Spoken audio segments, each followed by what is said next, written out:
Olá e seja bem-vindo mais uma vez, você que está avançando na sua jornada da realização cada vez mais. É isso aí, vamos ver mais técnicas para a gente poder se tornar mais produtivo, gerenciar bem o nosso tempo.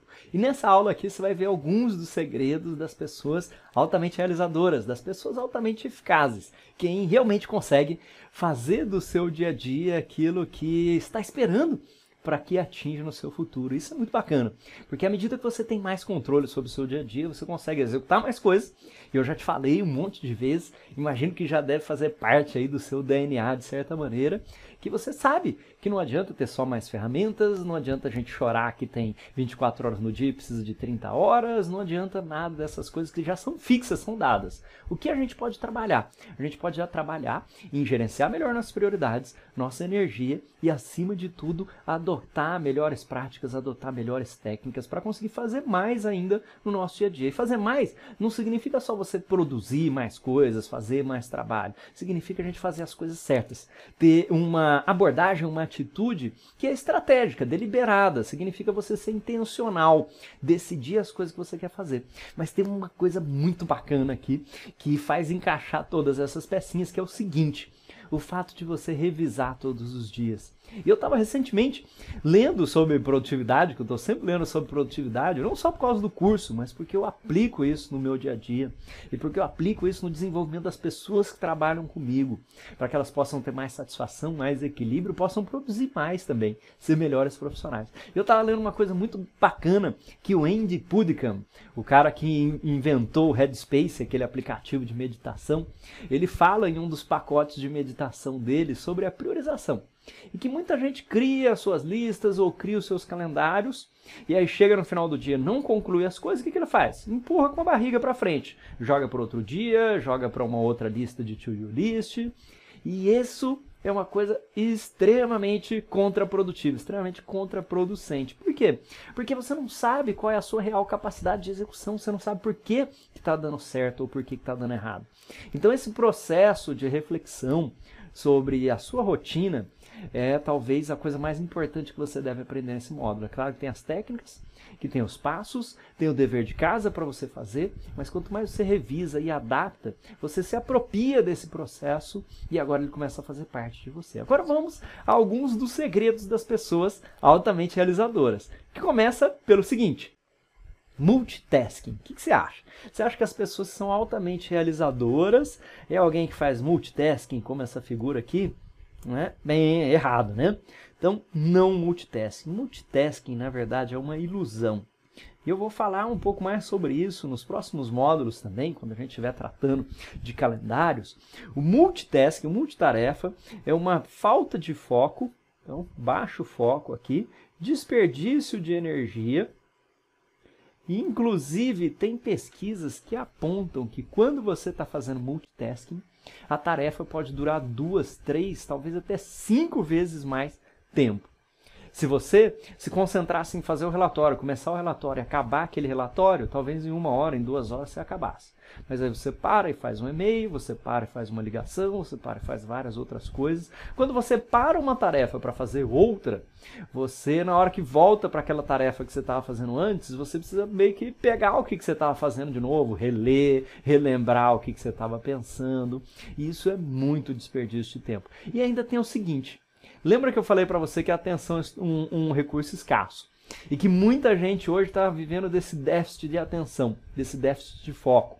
A gente está assistindo uma aula e está com outras abas abertas, está olhando o WhatsApp, está ouvindo música, está fazendo outras coisas, respondendo e-mail, e aí você não consegue absorver aquilo.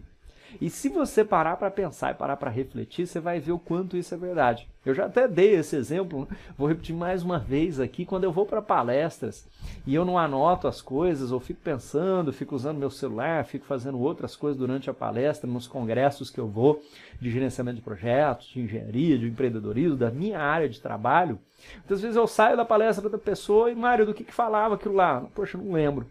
O que a pessoa disse que era o ponto mais importante? Não lembro. Então, multitasking é bem prejudicial. Você deve eliminar isso de todo jeito.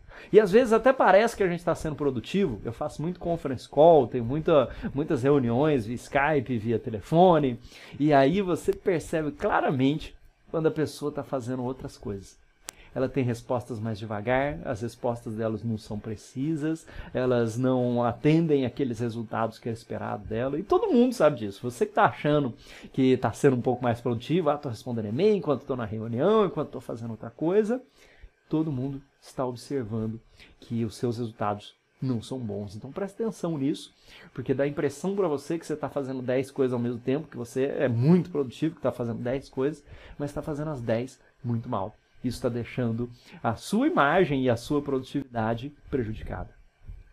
Outra coisa são as nossas to-do lists versus wish lists. Isso aqui eu acho que vai surpreender você demais. O Kevin Kruse e várias outras pessoas falam que o to-do list é uma das piores coisas que a gente tem aqui. Você deveria eliminar a sua to-do list. E antes que você fique doido aí por causa disso, que todo mundo tem to-do list, eu vou dizer para você no módulo de calendário como é que você pode otimizar o uso das to-do lists. Mas elas são, de uma maneira geral, muito mal utilizadas e perniciosas mesmo, prejudiciais. E eu peguei e copiei isso aqui e achei muito bacana, né?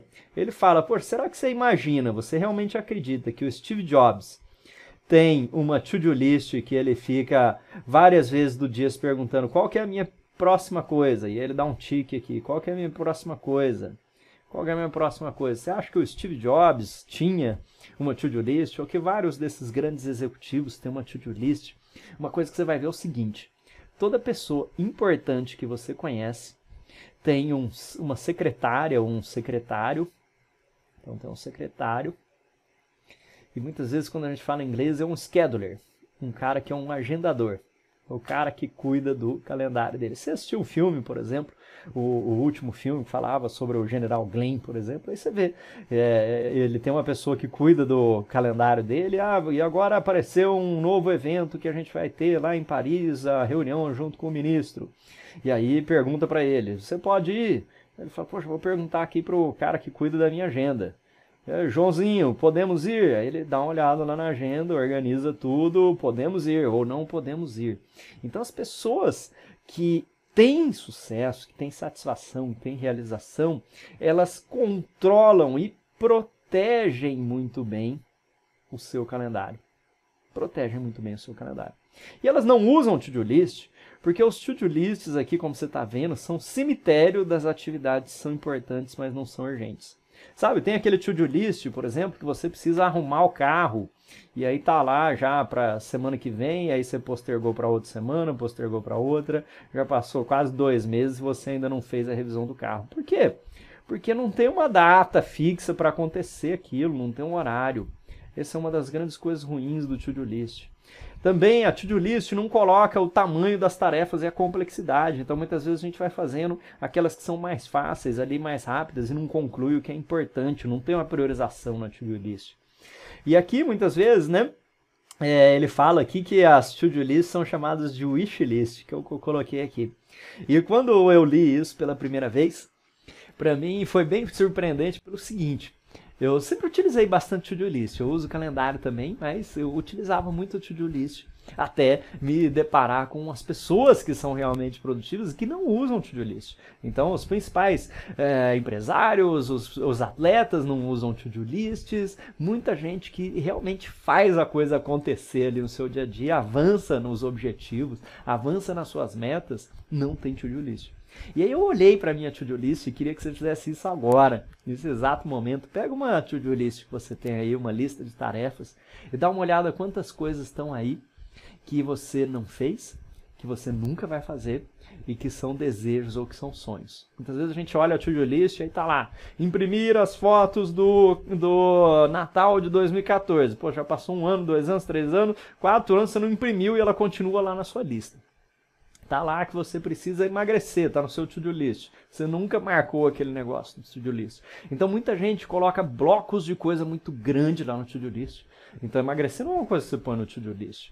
É um objetivo de uma área, a gente viu nas 2 aulas passadas, um objetivo de uma área que precisa ser desdobrado para o mês, que precisa ter atividades semanais e que vão ser controladas na sua folha de produtividade diária. Então vou na academia segunda, quarta e sexta. Aí sim eu consigo executar aquilo. E a to-do list também, além dela não ter o tamanho da tarefa, a complexidade, a importância, ela ainda não coloca a data e o local e as condições que você vai executar aquilo. Imagina que se você colocaria lá uma to-do list, preciso fazer a revisão do carro, aí fica lá na to-do list e passa um tempão. Não, você pega e agenda a sua revisão do carro daqui 2 semanas, na sexta-feira, dia 10 do mês tal, às 10 horas da manhã eu vou largar o meu carro na revisão e vou pegar às 6 da tarde. Aí você tem um compromisso. Então, to-do list é uma coisa muito perigosa, porque a gente não conclui aquelas coisas e ela ainda cria uma frustração muito pesada pra gente, né? Porque você não conclui aquelas coisas, você fica achando que você tem que concluir e nunca avança nos seus objetivos de verdade. E é legal porque ele coloca aqui também, né? Que olha só, pesquisas aqui apontam que 41% dos itens nunca são completados. É aquela coisa que fica para sempre na sua to-do list. Olha só, muita coisa.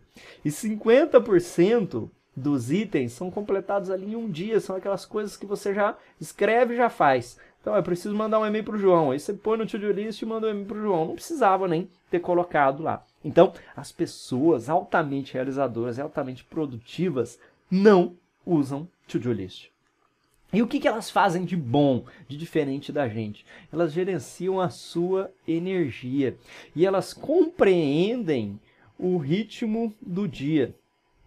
Compreendem a questão do ritmo. A gente vai falar disso, o ritmo do dia e o ritmo da vida. Tem um livro que chama The Rhythm of Life, então o ritmo da vida. E ele fala sobre isso, né? O autor fala sobre isso, a gente vai falar dele lá na Energia, esse livro, O Ritmo da Vida. Ele fala que muitas vezes as pessoas estão vivendo a vida como se fosse uma maratona, que você tem que ir correndo no mesmo ritmo ali, correndo no mesmo ritmo até o final. E na verdade não é assim. A nossa vida é muito mais longa que uma maratona. Você tem um tempo de corrida, você tem um tempo de descanso, você tem um tempo de corrida, você tem um tempo de descanso. Você precisa ter grandes pontos de energia e de trabalho, em que você faz várias coisas, mas você precisa também ter o tempo para recuperar a sua energia. E você precisa saber ao longo do dia quais são os momentos em que você está mais alerta. E cada pessoa tem um perfil, a gente vai identificar isso no módulo sobre energia. Se você trabalha melhor de manhã, de tarde, de noite. E aí você vai alocar, adivinha, as tarefas mais importantes em que momento? O momento que você tem menos energia ou o momento que você tem mais energia? As atividades mais importantes no momento em que você tem mais energia, que é o que eu faço no meu dia hoje. Então, minhas atividades mais importantes, mais difíceis, as mais importantes mesmo, eu coloco nos meus momentos de mais energia, em que eu tenho tempo, em que eu estou descansado, em que eu estou energizado, em que eu não vou ser interrompido e eu faço aquelas tarefas. As outras tarefas, à medida que vai passando o dia e a minha energia vai diminuindo naturalmente, porque a nossa energia vai sendo gasta ali ao longo do dia, aí eu começo a colocar atividades que requerem menos atenção, que são mais repetitivas, mais rotineiras, como atividades administrativas, atividades de gestão financeira da minha empresa, que não exigem tanto que eu pense como na parte da estratégia, no desenvolvimento dos cursos, no desenvolvimento de metodologia, na gestão junto a um cliente para eu poder implementar coisas novas lá no cliente. Então a gestão da energia significa você também entender esse ritmo. 3 coisinhas que a gente viu e nós vamos aprofundar em mais outras 6 coisas que nós vamos ver que as pessoas altamente produtivas e altamente realizadoras e altamente realizadas fazem no seu dia a dia. Vamos descobrir esses segredos todos em detalhes na segunda metade da aula. Um grande abraço e até daqui a pouco.